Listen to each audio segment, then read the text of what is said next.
अस्सलामुअलैकुम, आप देख रहे हैं प्रोग्राम हर जाविये से। मैं हूं आपके साथ शुमाइल है। नाज़रीन, कौमी असम्बली तहलील कर दी गई है अपनी मुद्दत पूरी होने से 3 दिन पहले, और अब मरहला है निगरां वज़ीर आज़म के नाम का, जो ताहाल फाइनल नहीं हो सका है। आज भी हमने देखा कि वज़ीर आज़म शहबाज शरीफ और अपोजिशन लीडर राजा रियाज के दरमियान मुलाकात का पहला दौर हुआ, लेकिन ये दौर बेनतीजा ख़त्म हो गया और अब तक किसी भी नाम पर इत्तेफाक नहीं हो सका है। ये बताया गया है कि कल एक नशिस्त फिर होगी और इम्कानात हैं कि कल नाम फाइनल हो जाएगा। आज एक ये खबर भी आई कि राजा रियाज की जानिब से निगरां वज़ीर आज़म के लिए चेयरमैन सेनेट सादिक संजरानी का नाम भी तजवीज़ किया गया है।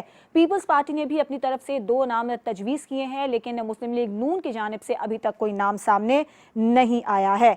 अगर तो कल जो 3 दिन का टाइम दिया गया है, अगर निगरां वज़ीर आज़म के नाम पर इत्तेफाक हो जाता है तो फिर तो बहुत अच्छी बात है। अगर नहीं हो सका तो फिर यह मामला पार्लिमानी कमेटी के पास चला जाएगा, और अगर वहां भी इसका कोई हल ना निकला तो फिर इलेक्शन कमीशन के पास ये मामला जाएगा, और इलेक्शन कमीशन के पास 2 दिन का वक्त होगा, जिसके बाद फिर इलेक्शन कमीशन निगरां वज़ीर आज़म के नाम का ऐलान करेगा। आज एक सहाफ़ी ने राजा रियाज साहब से ये सवाल किया कि आप कितने नाम लेकर आए हैं, तो उनकी जानिब से ये जवाब दिया गया कि 3 नाम लेकर आया हूँ और कल एक नशिस्त दोबारा होगी इसी मामले में।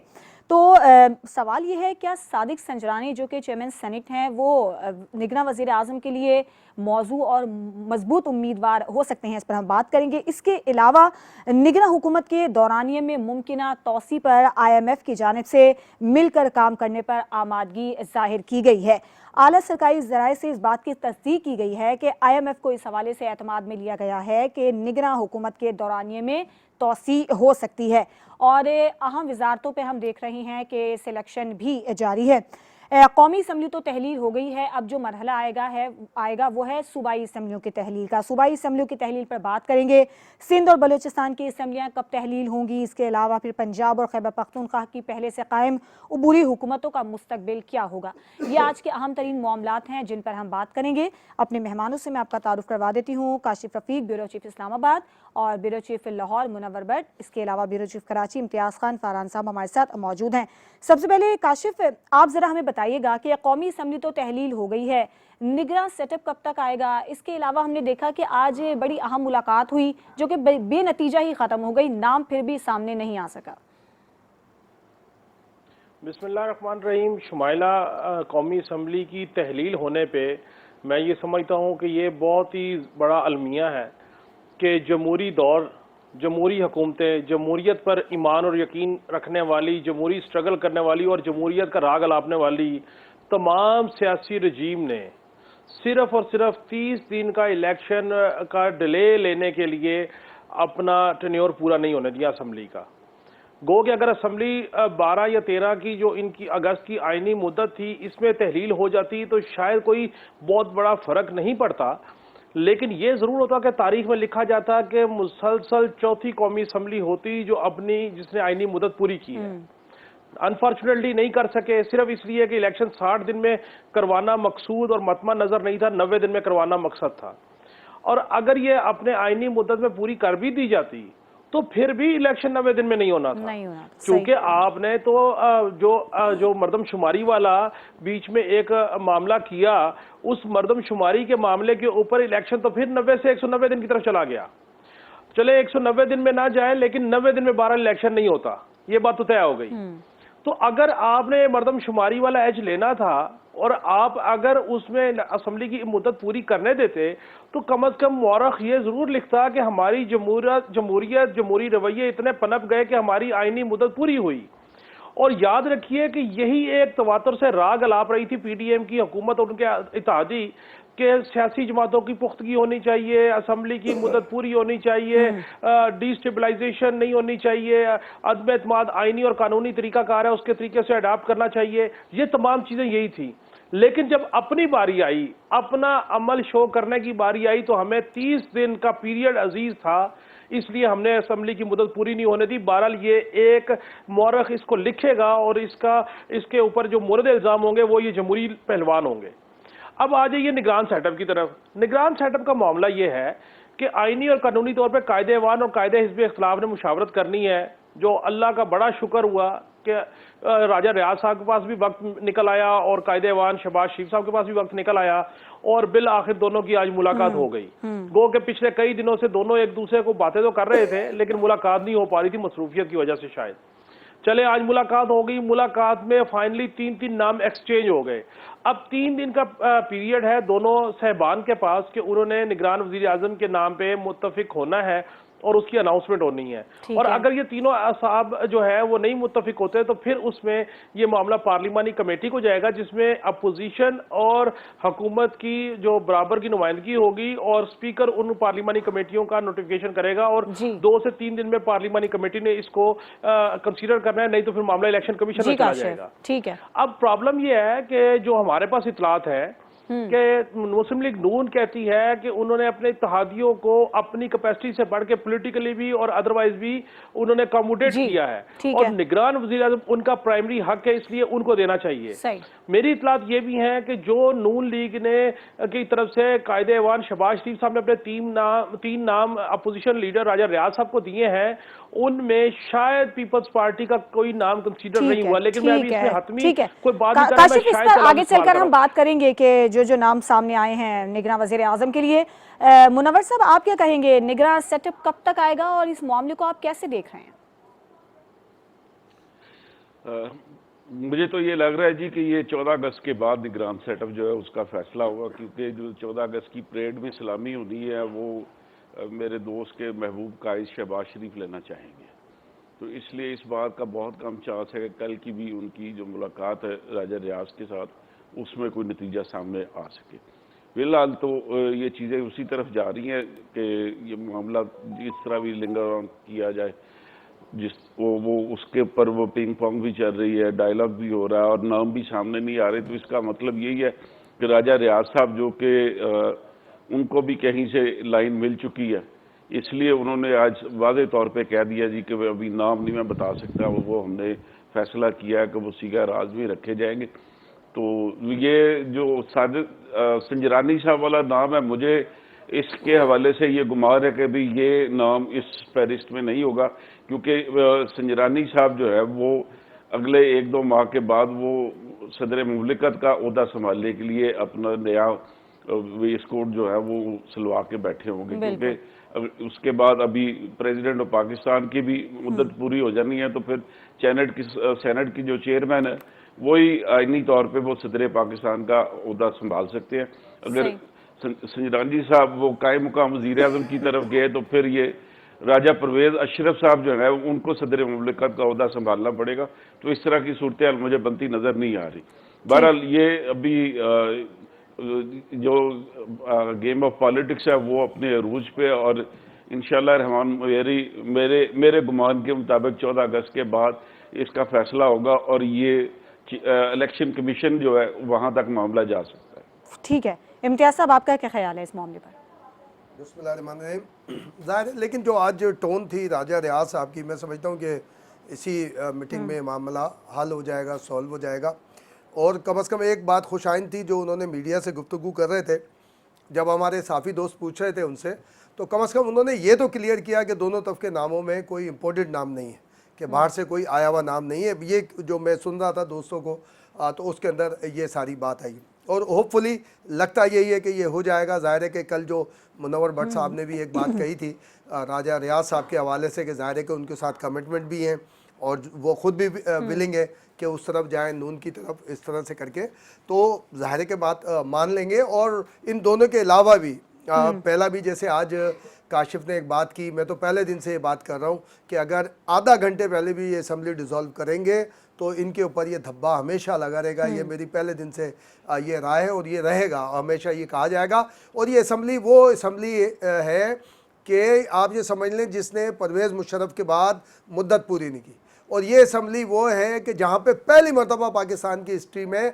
अदम एतमाद की तहरीक प्राइम मिनिस्टर के ख़िलाफ़ मंजूर हुई है। और ये पहली असम्बली है, चाहे इसको इस लेजिस्लेशन को क्या कहें हम, कि आर्मी चीफ की मुद्दत मुलाजमत में तोसी के लिए लेजिस्लेशन की गई, जो सुप्रीम कोर्ट का फैसला था उस हवाले से। अब ये भी इसके ऊपर आ गया कि जनाब भुट्टो साहब के बाद, भुट्टो साहब ने 74 यानी 77 के उसमें बिफोर असम्बली डिसॉल्व की थी, लेकिन वो अपोजिशन की डिमांड थी कि जल्द इंतखाबात हो, उस हवाले से की थी। तो मैं समझता हूँ कि होपफुली ये दोनों के दरमियान हो ही जाएगा। लेकिन तीसरे जो मामलात हैं वो तो लाजमी होते हैं हर जगह, जिसमें इस्टेब्लिशमेंट भी कह लें, आसिफ जरदारी साहब कह लें, नवाज शरीफ साहब कह लें, कहीं ना कहीं है। और मैं इजाज़त हो तो जो हम सेकंड उसमें कहेंगे, जो सादिक संजानी साहब का नाम आ रहा है, हाँ। मुनव्वर भट्ट साहब की एक अपनी राय है, इसमें भी वजन है। लेकिन अगर वो सदर भी बनेंगे ना शुमाइला, कायम मकाम सदर बनेंगे, जो कि वो बन चुके, यानी ये ख्वाहिश उनकी पूरी हो गई है। वज़ीर आज़म बनना वो उनकी नई चीज़ होगी कि जी सेनेट के चेयर में वो रहे, जब सदर मुमलिकत चले जाते थे तो वो रहते थे। लेकिन ये जो सादिक संजानी की कॉम्बिनेशन है, थोड़ी सी अगर आर्गूमेंट करें तो मजबूत इस हवाले से नजर आती है कि अगर ये यहाँ से रिजाइन करके केयर टेकर प्राइम मिनिस्टर बनते हैं तो ये वैकेंट हो जाएगी जगह चेयरमैन की। तो यहाँ पर इसी प्रोग्राम में आपके हमारे हर जाविये में ये बहुत पहले डिस्कस हुआ था, आई थिंक काशिफ ने या हम में से किसी ने किया था, सादिक संजानी का नाम। तो सादिक संजानी अगर मूव ओवर हो जाते हैं निगरां वजीर आजम पर, तो चेयरमैन सेनेट की सीट खाली होगी। यहाँ पे यूसुफ रजा गिलानी आ सकते हैं, जो कि बिफोर इलेक्शन हो जाएगा। इनकी मुद्दत जो है 2027 तक है, और मार्च में चेयरमैन और सेनेट जो है, क्योंकि अगर ये अभी वो होता है तो मार्च में चेयरमैन सेनेट और डिप्टी चेयरमैन भी रिटायर हो रहे हैं। तो अगर सादिक संजानी ऊपर मूव ओवर हो जाते हैं तो चेयरमैन का कम से कम पहले यानी कि इलेक्शन हो सकता है, और फिर वो प्रेसिडेंट के तौर पे यूसुफ रजा गिलानी जा सकते हैं, ताकि पीपल्स पार्टी की जो अगर हम कहें कि जैसे काशिफ कह रहे हैं कि नाम नहीं है, तो ये शिकायत भी पूरी हो सकेगी, और बिफोर चेयरमैन के इलेक्शन जो है वो भी कंप्लीट हो जाएंगे। ठीक है, एक ब्रेक का वक्त हुआ है। ब्रेक के बाद जब हम वापस आएंगे तो निगरां वजीर आजम के लिए कौन कौन से नाम सामने आ रहे हैं, मजबूत उम्मीदवार कौन सा है, और नून लीग की जानिब से अभी तक नाम सामने क्यों नहीं आया है, क्योंकि पीपल्स पार्टी ने तो 2 नाम तजवीज़ कर दिए हैं। इसी मामले पर बात करेंगे एक ब्रेक के बाद।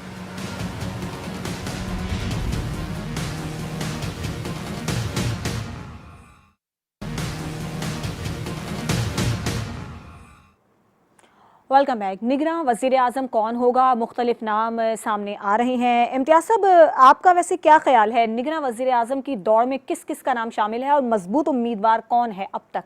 देखिए, जब तक नाम सामने आए तो जब तक नहीं कहा जा सकता, लेकिन चूंकि सादिक संजानी साहब की हम लोगों ने बात भी की थी तो आज ही सामने प्रोग्रामों में, और वो फिर आज सामने आया। वरना तो मैं समझता हूँ, मैं टॉक शोज देखते हैं, आप भी देखते हैं, हम सब, और मैं यही इसी प्रोग्राम में डिस्कस हुआ था, हमारे किसी साथी ने किया था या हम में से किसी ने, सादिक संजानी साहब का नाम उसके बाद आज आया है।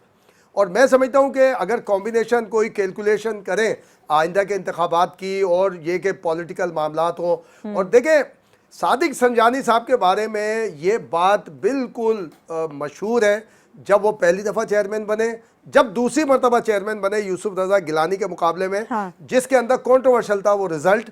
और लेकिन कहा गया था, आपने याद होगा कि हासिल बिजुंजो साहब जब इसके लिए वो थे, तो हासिल बिजुंजो साहब ने एक बात कही थी कि कौन जीत गया, यानी उस वक्त जो फैज साहब थे, फैज साहब के हवाले से उन्होंने एक बात की थी। तो सादिक संजानी साहब तो इस्टेब्लिशमेंट के लिए बिल्कुल ओपन है कि उनको इस्टेब्लिशमेंट की बहुत ब्लेसिंग हासिल रही है वेरी फर्स्ट डे से। ठीक है। और बाप के हवाले से जब बलूचिस्तान के अंदर असेंबली, बलूचिस्तान हुकूमत का प्रॉब्लम आया था, कुद्दूस बिजंजो साहब जब टेक ओवर कर रहे थे, जाम कमाल के हवाले से बात जो चल रही थी, उस वक्त भी इन्होंने बहुत अहम पार्ट प्ले किया था सादिक संजानी साहब ने। तो अगर हम ये देखें तो उसकी वजह से ये बात भी हो सकती है कि भाई वहाँ से एक पॉलिटिकल पर्सन जिसका ताल्लुक बलूचिस्तान से हो, जैसे सरदार याकूब नासिर का नाम भी लिया जा रहा था, लेकिन वो नून से ताल्लुक है उनका, तो बलूचिस्तान से एक शख्सियत आ जाए, और फिर इस्टेब्लिशमेंट की ब्लेसिंग भी जिसके साथ हो, और फिर जो एक कॉम्बिनेशन अभी थोड़ी देर पहले हम कह रहे थे कि ये मूव ओवर कर जाएंगे, चेयरमैन सेनेट का इंतखाब हो जाएगा, और मोस्टली प्रोबेबली यूसुफ रजा गिलानी आ जाएंगे, जो कि पीपल्स पार्टी की बहुत यानी पहले भी ख्वाहिश भी थी कि भाई यूसुफ रजा गिलानी इसको ये जीत जाए, उसको मैं, क्योंकि उनकी 2027 तक की मुद्दत है। तो मुझे तो ये नज़र आ रहा है, बाकी जाहिर है कि अब ये जो भी तय करेंगे उनका होगा मामला। और बात वही जो हम कल कर रहे थे कि निगरां हुकूमत का काम, इंतखाब तो है नहीं, अब इलेक्शन कमीशन का काम हो गया है सारा का सारा, और मरदमशुमारी आ गई है काफ़ी। लेकिन मैं समझता हूँ ये सरप्राइज़ भी हो सकता है कि ये जो जिस तरह से कैलकुलेशन जैसे अब आ रहा है कि बलूचिस्तान असम्बली का 12 अगस्त है और यहाँ पे कल फोटो सेशन के लिए आगा सिराज दुरानी साहब ने कॉल दिए सबको, MPS को कहा है कि लाजमी अपनी अटेंडेंस को यानी लाजमी बनाएं ताकि एक फोटो सेशन भी हो जाए जो एक जॉइंट होता है, तो उससे कल यहाँ पे हो जाएगा फैसला। तो ये भी 12 और बलूचिस्तान का जो दोस्त बता रहे हैं कि वो भी 12 अगस्त होगा। अच्छा मुनव्वर, आपका इस मामले पर क्या ख्याल है? वजीर आजम और अपोजिशन लीडर की जो एक और कल मुलाकात होनी है, ये मामला यहीं पर हल हो जाएगा या आपको लगता है कि मामला आगे पार्लिमानी कमेटी में जाएगा? देखिए, ये अभी फरहान साहब ने बात तो क्लियर कर ही दी है कि भी ये फैसला कहाँ से होना है। तो ये अगर तो दोनों फरीक जो है वो इस मामले में मुत्तफिक हैं और वो उनके पास वही नाम है जो कि पिंडी से आया हुआ है, तो फिर तो कल इत्तेफाक हो जाएगा।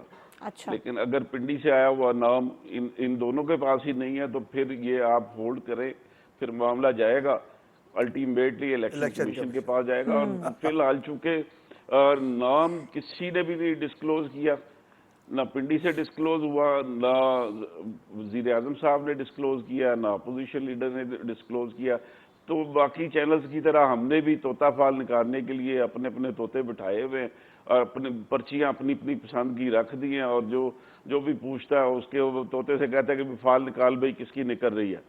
तो वो हस्बे ख्वाहिश हम लोग अपनी वो फाइलें दे ही जा रहे हैं। तो वो मेरी फाल तो पहले दिन से एक ही बंदे के ऊपर थी, आपको पता है मैंने एक ही नाम लिया था, इसके अलावा मैंने कोई नाम नहीं लिया, और वो इसहाक डार साहब का था। तो मेरा तोता जो कह रहा है वो इसहाक डार ही है। कोई पता नहीं भट्ट साहब वही निकल आए, वो कह रहे हैं IMF ने मिलकर काम करने का रियल में यकीन किसके नाम है तो उसके बारे में मैं देखे जी, रियल में किसके नाम आए हैं वो तो शहबाज शरीफ साहब को पता है या राजा रियाज साहब को पता है या किसी हद तक काशिफ को पता होगा क्योंकि वो पिंडी के बहुत करीब है। ठीक है काशिफ, आपको किस हद तक पता है? चलें आप भी इस बात का जवाब दें। शुमाइला, देखें जो कायदे हिज़्ब इख्तिलाफ हैं राजा रियाज साहब, ये जिस वक्त तहरीक इंसाफ की हुकूमत जोबन पे थी तो जहांगीर तरीन साहब के खिलाफ जब क्रैकडाउन शुरू हुआ तो इन्होंने जहांगीर तरीन साहब की खुल के सपोर्ट की। सही। जहांगीर तरीन साहब ने इस्तेहकाम पाकिस्तान पार्टी बना ली और इस्तेहकाम पाकिस्तान में पार्टी में लोग शामिल होना शुरू हो गए हैं। इस्तेहकाम पाकिस्तान पार्टी इस्तेहकाम पाकिस्तान के लिए काम कर रही है, ये उनका कहना है, मैं नहीं कह रहा। तो अब आप एक सिनेरियो तो समझ लें कि राजा रियाज साहब इस्तेहकाम पाकिस्तान पार्टी के पैटर्न चीफ जहांगीर तरीन साहब के करीब तरीन है। सही। तो राजा रियाज साहब जो नाम देंगे वो जहांगीर तरीन साहब की मंशा और ख्वाहिश के मुताबिक देंगे, और जहांगीर तरीन साहब जो नाम देंगे वो ताकतवर हलकों की मंशा और ख्वाहिश और कंसल्टेशन के बाद ही देंगे। एक बात तो ये है। दूसरी तरफ नून लीग जो है वो इस बात पे बाजिद है कि सबसे ज्यादा स्टेक पे नून लीग थी और सबसे ज्यादा नुकसान सियासी तौर पे नून लीग का हुआ, लिहाजा निगरान वजीर आजम नून लीग का हक है और नून लीग में से भी क्लियर हेडेड जो नून लीग के बंदे हैं उनमें से किसी एक को लगाया जाना चाहिए। अब क्लियर हेडेड बंदे कौन कौन से हो सकते हैं? जो अवेलेबल नाम हमने देखे मार्केट में उनमें इसहाक डार बिल्कुल क्लियर हेडेड बंदे हैं नून लीग के, समदी भी हैं, शाहिद खान अब्बासी क्लियर हेडेड बंदे हैं और पुराने बंदे हैं और बड़े ट्रस्टवर्दी। उनको नवाज शरीफ साहब ने अपने बाद खुद नॉमिनेट किया प्राइम मिनिस्टर के लिए, जबकि ख्वाजा आसिफ के साथ उनकी बहुत अच्छी दोस्ती है। सही। फवाद हसन फवाद बहुत क्लियर हेडेड आदमी है नून लीग के, क्योंकि वो प्रिंसिपल सेक्रेटरी के तौर पे काम कर चुके हैं और नैब को भी भुगता चुके हैं। सही। सो इनके अलावा नून लीग का क्लियर हेडेड बंदा मुझे कोई नजर नहीं आता बाय द वे। और अगर आपने 50-50 पे खेलना है तो फिर आपके पास बहुत सारी चॉइसेस मौजूद हैं। अब मसला यह है कि पीपल्स पार्टी जो है उसने अपने दो नाम तजवीज़ किए हैं, जिलानी बरादरान। अब वो नो डाउट उनमें जो तसद्दुक जिलानी साहब हैं वो भी अच्छे हैं और जलील अब्बास जिलानी साहब भी हैं। सही। लेकिन मसला ये है कि उनको तो चले हो सकता है वजारत खारजा चुके बिलावल साहब ने ली है और उनमें से किसी एक को वजारत खारजा में डाल दिया जाए। तो मसला ये है कि बाकी सबकी एडजस्टमेंट हो सकती है। काफ लीग ने अपने नाम दे दिए वज़रा के लिए, निगरान वज़रा सेटअप के लिए। सो मैं ये समझता हूँ कि नून लीग आज भी इस बात पे रिस्ट्रिक्टेड है कि उनका हक है इलेक्शन वक्त पे नहीं होंगे, आगे जाएंगे। लिहाजा इन तमाम मामलात को चलाने के लिए हमारे पास ये 3-4 जो क्लियर हेडेड लोग हैं उनमें से आप किसी एक को कंसीडर कीजिए। ठीक है। जबकि दूसरी तरफ से जो नाम है सादिक सजरानी साहब का नाम भी बाय द वे राजा रियाज साहब की तरफ से आया है। जी। अब मैं जो थ्योरी आपको पेश कर चुका कि राजा रियाज साहब इस्तेकाम पाकिस्तान के पैटर्न चीफ के साथ है और इस्तेकाम पाकिस्तान पार्टी इस्तेकाम पाकिस्तान के लिए काम कर रही है। तो आप इस मामले को समझ लीजिए, ये आप डॉट जब मिलाएंगे तो चीजें क्लियर हो जाएंगी।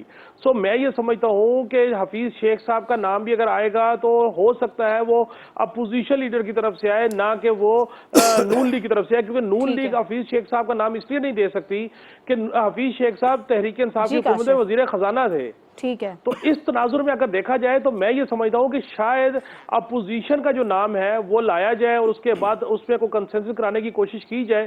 बहरहाल कंसेंसस तो आज नहीं तो कल हो ही जाएगा, कल नहीं होगा तो 15 अगस्त तक हो जाएगा, लेकिन कंसेंसस हो जाएगा और पता लग जाएगा। और जो निगरान वज़ीर आज़म आएगा उसके बाद तय होगा कि इलेक्शन 90 दिन में होना है, 120 दिन में होना है या 190 दिन में होना है। शुमाइला, अगर एक बात से ऐड करने की इजाज़त है कि हफीज शेख के हवाले से मैं इमरान शफकत का एक मैंने व्लॉग कल देखा, उसने बड़ा इमरजेंसी में किया था।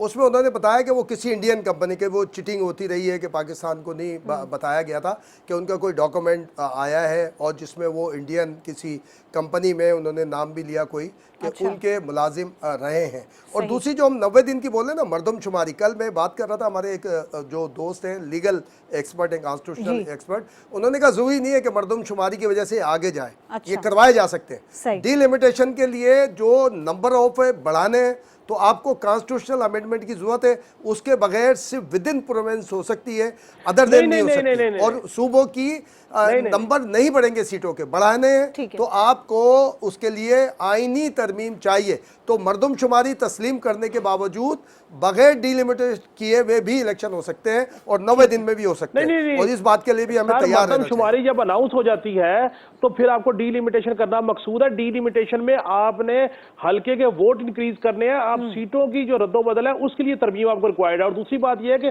मरदमशुमारी इत्तेहादी भी रिजेक्ट कर चुके हैं और उसको अदलिया में चैलेंज भी शायद किया जा रहा है या किया जा चुका है सुप्रीम कोर्ट बार एसोसिएशन की तरफ से। हाँ, वो 90 दिन में हो भी सकते हैं, हमें तैयार रहना चाहिए। ठीक है, एक ब्रेक का वक्त हुआ है, ब्रेक के बाद जब हम वापस आएंगे तो निगरां हुकूमत का दौरानिये में मुमकिना तौसी और इस हवाले से IMF ने मिलकर काम करने पर इत्तेफाक भी कर लिया है। इसके अलावा अहम वजारतों के लिए सिलेक्शन का मरहला भी जारी है और सूबाई असम्बलियाँ कैसे तहलील होंगी, इस पर भी बात करेंगे ब्रेक के बाद।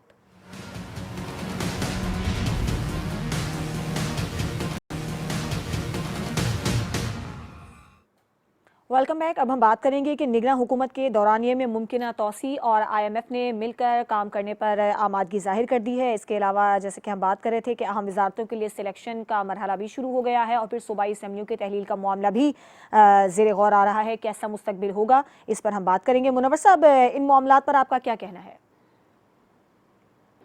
जी, ये IMF के साथ बात किसने की है मुझे अभी तक ये नहीं पता। क्या साबिक वजीर खजाना इसहाक डार साहब ने उनसे बात की है? सर, सरकारी जराये की जानिब से बताया जा रहा है कि उनको इस बात की यकीन दहानी करवाई गई है कि जो निगरां हुकूमत आएगी वो तौसी हो सकती है उसमें। मैं वही अर्ज कर रहा हूँ ना, जराये से मैं वही अर्ज कर रहा हूँ कि भी इसहाक डार साहब वजीर खजाना थे तो यकीनी तौर पे यकीन दहानी भी उन्हीं की तरफ से कराई गई होगी कि भी ये मामला इस तरह हमने जो आपके साथ एग्रीमेंट किया उसको हर तौर पे ठीक उसके ऊपर अमल करेंगे। तो वो यकीन दहानी इसहाक डार से ज्यादा मोतबर किसी की भी नहीं हो सकती, या दूसरी आर्मी चीफ साहब की हो सकती है, तो वो तो सियासत से ताल्लुक रखते नहीं, ना ही वो सियासी मामलात में इस तरह के भी दखल देते हैं। तो ये इसहाक डार साहब ही इस टाइम पे मेन प्लेयर थे, तो वो यकीनी तौर पर उन्हीं की तरफ से ये यकीन दहानी कराई गई होगी और हो सकता है कि वो उस पर वो उन्होंने मान भी लिया हो। दूसरी बात यह है कि भी 90 दिन का इलेक्शन का चूंकि मामला चल रहा है तो 11 की डेट ही है। वो सिंध असम्बली भी मुझे लगता है कि 11 को डिसॉल्व कर दी जाएगी और बलूचिस्तान असम्बली भी 11 को डिसॉल्व हो जाएगी कि इसके अलावा 90 दिन की ऑप्शन फिर उनके लिए भी कोई अलग कानून थोड़ी बनना है। तो उनके ये दो असम्बलियाँ भी 11 की भी डिसॉल्व होनी चाहिए और हो जाएगी। ठीक है, मुझे ये मेरा ये गुमान है। 12 का बता रहे मामला सही है। और पंजाब और मुझे नहीं लगता, मैं तो अपने देखें ये तो सिर्फ हम पेशगोइयां कर रहे हैं ना। इस मामले में कोई बराह रास्त किसी की अगर CM से बात हुई है तो मैं उस पर नो कमेंट कहता हूँ, फिर मैं अपनी बात को वापस ले लेता हूँ। जब हम लोग सिर्फ ये क्यास पे बैठे हुए हैं कि भी क्या हो सकता है क्या नहीं हो सकता, तो उस क्यास के ऊपर मैंने कहा कि भी वो 11 को असेंबली डिसॉल्व कर देंगे ताकि 90 दिन के इलेक्शन की ऑप्शन वो असेंबलियों के पास अच्छा मुनव्वर, हमें ये भी बताएं कि पंजाब ये- और खैबर पख्तूनख्वा में तो पहले से जो बुरी हुकूमतें कायम हैं, उनका क्या फ्यूचर देख रहे हैं? ये इसके ऊपर सुप्रीम कोर्ट का फैसला मौजूद है और ये सुप्रीम कोर्ट के फैसले की जिस कदर बेतुकीरी हुई है पाकिस्तान की या दुनिया की किसी भी मुल्क की तारीख में इस तरह का जो है वो सुप्रीम कोर्ट के फैसले को जिस बेदर्दी के साथ रद्द किया गया उसकी कोई मिसाल नहीं मिलेगी। तो बहरहाल ये सुप्रीम कोर्ट की कमजोरी थी। अगर सुप्रीम कोर्ट ने अपना एक फैसला दिया था तो फिर वो उसके ऊपर अमल करवाना चाहिए था, और अगर वो सुप्रीम कोर्ट के मोअज़्ज़ज़ जज साहबान वो उस पर अमल नहीं करवा सके तो जो जुडिशल रवायात है उसके ऊपर फिर उन्हें खुद इस्तीफा दे देना चाहिए था। और ये जस्टिस कार्नेलियस ने एक दफ़ा ये बात कही थी कि अगर मेरे फैसले पे अमल ना हो तो मैं इंटरनेशनल मीडिया बुलाऊंगा और ये मैं उनके सामने रखूंगा कि मेरी जजमेंट पे अमल नहीं हुआ, इसलिए मैं इस्तीफा दे रहा हूँ। तो ये हमारे मोअज़्ज़ज़ जज साहबान जो है उनके लिए एक मिसाल मौजूद थी, लेकिन शायद वो इस बात को इतना अहम नहीं समझते थे कि उनके फैसले पे अमल नहीं हुआ तो उसके बाद वो काम करते रहे। ये उनकी अपनी बहरहाल चॉइस थी, लेकिन मुझे ये लगता है कि भी अगर वो उनके फैसले पे अमल नहीं हुआ तो उनको मुस्तैफ़ी होके तो ये दुनिया के आगे पैगाम ज़रूर रखना चाहिए था कि पाकिस्तान की अदलिया जो इस कदर बेबस हुई है कि वो अपने फैसले पे भी अमल नहीं करवा सकी। बिल्कुल ठीक है। काशिफ, आप क्या तबसरा करेंगे? देखिए, एक बात तो मैं सबसे पहले ये कह दूं, जो अभी इम्तियाज़ भी कह रहे थे कि हफीज़ शेख साहब के मुतल्लिक अगर वी लॉग होना शुरू हो गए हैं तो समझ लीजिए कि वो सीरियस कैंडिडेट है, संजीदा उम्मीदवार है। उम्मीदवारों के खिलाफ जब खबरें बाहर आती हैं तो इसका मतलब यह है कि उनकी कैंडिडेचर को हिलाया जाता है। सही। दूसरी बात सुन लीजिए कि जैसे ही यहाँ से हुकूमत डिज़ॉल्व हुई है तो हवाओं का रुख बदलना शुरू हो गया है, और पहला गैर हतमी गैर नतीजा जो था वो सामने आ गया है कि हवा का रुख खैबर पख्तूनख्वा में बदला है। वज़ीर आला साहब जो निगरान वज़ीर आला है उन्होंने सारे काबीना के अरकान को बुलवाया चाय पे और 23 लोगों से इस्तीफ़ा ले लिया। अच्छा। और इस्तीफा लेने की वजूहात ये बताई गई है तमाम निगरान काबीना से कि इलेक्शन कमीशन ने कहा है कि आपकी निगरान काबीना में सियासी लोग मौजूद हैं और ये शाइबा जा रहा है कि वो न्यूट्रल नहीं है, तो उनको आप चेंज कीजिए। लिहाजा 23 लोगों के इस्तीफे की इतलात आ चुकी हैं, ज़राए से कन्फर्म हो रही हैं, और देखिए अब आगे नई काबीना कैसे आती है खैबर पख्तूनख्वा में। तीसरी बात, देखिए ये बात बिल्कुल ठीक है, हम आइन के लंबरदार हैं, यहाँ पे कोई आइन का लंबरदार नहीं है, यहाँ सारे ख्वाहिश के लंबरदार हैं। अगर हम आइन के लंबरदार होते, कानून के लंबरदार होते, इंसाफ के लंबरदार होते तो फिर हमें इस बात को तस्लीम करना चाहिए था कि खैबर पख्तूनख्वा और पंजाब में जो असम्बलियाँ जो निगरान सेटअप हैं वो 90 दिन के बाद ऑटोमेटिकली वो उनकी कोई कानूनी हैसियत नहीं है, और उसकी गैर कानूनी हैसियत के ऊपर सुप्रीम कोर्ट का फैसला स्टैम्प्ड है। अब अगर हमने तस्लीम नहीं करना तो सुप्रीम कोर्ट के पास कोई भी प्रैक्टिकल चीज तो नहीं है कि वो उसको जाके इंप्लीमेंट करवा सके। सो अब अगर हम पंजाब के मामले पे खामोश हैं, खैबर पख्तूनख्वा के मामले पे खामोश हैं, तो आप यकीन रखिए कि हम मरकज के मामले पे भी ऐसे ही खामोश रहेंगे। और जहां तक सूबों की बात है, कम अज कम मैं ज़ाती तौर पे ये समझता हूँ, मुझे ये तवक्को थी कि पीपल्स पार्टी ने पूरी कोशिश की, बिलावल साहब ने पूरी कोशिश की कि हमें असम्बलियों की मुद्दत पूरी करनी चाहिए, असम्बली 1 घंटा पहले या 1 घंटा बाद नहीं चलनी चाहिए, ये उन्होंने बरमला कहा। लेकिन चले मरकज नहीं माना इस बात पे, सिंध तो उनके पास है, सिंध की असम्बली की मुद्दत ही पूरी करवा लें ताकि आप तो खड़े हो सकें, लेकिन वो नहीं करवा सकते। और बलोचिस्तान की असम्बली अपनी मुद्दत पूरी नहीं कर सकती क्योंकि अगेन आपको इलेक्शन 90 दिन में करवाना मकसूद है, वो हो या ना वो अलग बात है, वो एक अलग डिबेट है, उस पर मैं पहले बात कर चुका हूँ। सो मैं ये समझता हूँ कि जिस तरीके से अभी खैबर पख्तूनख्वा की सूबाई काबीना में एक बड़ा शफल आएगा और रेजिग्नेशन जो है वो 2 अरकान ने वक्त मांगे रेजिग्नेशन देने के लिए, 23 दे चुके, और उसके बाद पंजाब के हवाले से भी शायद ये बात सामने आए, फिर मरकज के ऊपर भी आप देखें कि मरकज में जब निगरान काबीना लाई जाएगी तो फिर कोई भी ऐसा शायबा नहीं जाएगा कि वहां पे किसी की क्लियर हेडेड किसी जमात के साथ जो है वो उसके साथ उसकी वाबस्तगी हो। तो मैं ये समझता हूं कि ये तमाम की तमाम चीजें जो सी हैं ये अगले 72 घंटों में क्लियर हो जाएंगी कि किस तरीके से किस मोड से जो है वो निगरान सेटअप आगे चलेगा। बिल्कुल ठीक है। इम्तियाज साहब, आपका क्या कहना है, पंजाब और केपी की जो सूबा हुकूमतें हैं उनको सामने रखते हुए आपको कैसा मुस्तकबिल नजर आता है सिंध का और बलूचिस्तान का? देखिए, पहले एक वो जो IMF के हवाले से कि उसने काम करने की यकीनदहानी कराई है, उस हवाले से ये कि देखें बी प्लान पे जो अनाउंस किया गया था वो अमल दरामद शुरू हो चुका है और कोशिश ये की जा रही है उसमें ग्रीन जो कमेटी बनाई है ऑफिशियल कमेटी जो सपोर्ट करेगी बिज़नेस कम्युनिटी को भी और जो ग्रीन पाकिस्तान के हवाले से तो वो उसका एक हिस्सा है, बी प्लान पे अमल हो गया। और फिर दूसरी बात जो पंजाब और खैबर पख्तूनख्वा के हवाले से थी, तो मैं अपने दोनों साथियों से इंतहाई माज़रत के साथ इत्तेफाक नहीं करता। उसकी वजह यह कि फ़ैसला आफ्टर आया है, उनको स्टैंड करना चाहिए था 90 डेज़ के अंदर अंदर, और बहस सारी चल रही थी पंजाब के हवाले से। खैबर पख्तूनख्वा के हवाले से किसी किस्म की नहीं हुई कि जी इलेक्शन हो नहीं हो, ना कोई पिटीशन। और सबसे ज़्यादा देखें इंतहाई माज़रत के साथ कि हमारी अदालतों ने भी कई जगह एक्सेप्ट क्या पिंग पोंग नहीं होता रहा पंजाब असम्बली के अंदर, अदालती फैसलों के ऊपर ही होता रहा। एक जाता था कोई रिलीफ लाता था, फिर दूसरा जाता था कुछ और लाता था, फिर डिप्टी स्पीकर का मामला होता था, फिर सारी चीज़ें होती थी। और फिर बिल्कुल ऐसी हुआ कि जैसे परवेज़ मुशर्रफ के इंतकाल के बाद जो उसका डिस्क्वालिफिकेशन थी और पेपर रिजेक्ट किए गए थे उसकी तारीख रखी गई थी। हाँ। ये भी 90 डेज के बाद आए, तो अदालतें भी तो बर वक्त फैसला करें ना। अदालत ने अपने फैसले बर वक्त क्यों नहीं कर रहे यार? 90 डेज सिर्फ ये नहीं लिखा कि 90 और 60 डेज में होंगे, और भी चीजें लिखी हुई हैं। और भी अब आज हम मर्दम 90 और 60 डेज ही है। चले मर्दमशुमारी पे हम क्यों बहस कर रहे हैं? आइन में और भी चीजें लिखी है कि ट्रांसपेरेंट होंगे, इम्पार्शियल होंगे, बहुत सारी चीजें लिखी हुई है। देखिए ये एक बहस है। अगर शुमाइला एक लम्हे के लिए अगर आइन में शफाफ इंतखाबात करवाने का लिखा गया है तो फिर निगरान वजीर आजम न्यूट्रल होगा ना। फिर निगरान वज़ीर आज़म क्लियर हेडेड किसी पार्टी का ये समझी तो नहीं हो सकता। अच्छा अब आप मुझे बताएं कि भाई आइन कहता है 60 दिन में 90 दिन में इलेक्शन करवाना है। अगर आप मानने को तैयार नहीं है तो सुप्रीम कोर्ट वहां पे क्या करेगी? डाटा उठा ले। आप कह रहे हैं सुप्रीम लोग हैं, आप कह रहे हैं आइन सुप्रीम है, आप कह रहे हैं कि असेंबली सुप्रीम है, तो आप आइन को सुप्रीम मानते हुए आइन के ऊपर अमल क्यों नहीं कर रहे?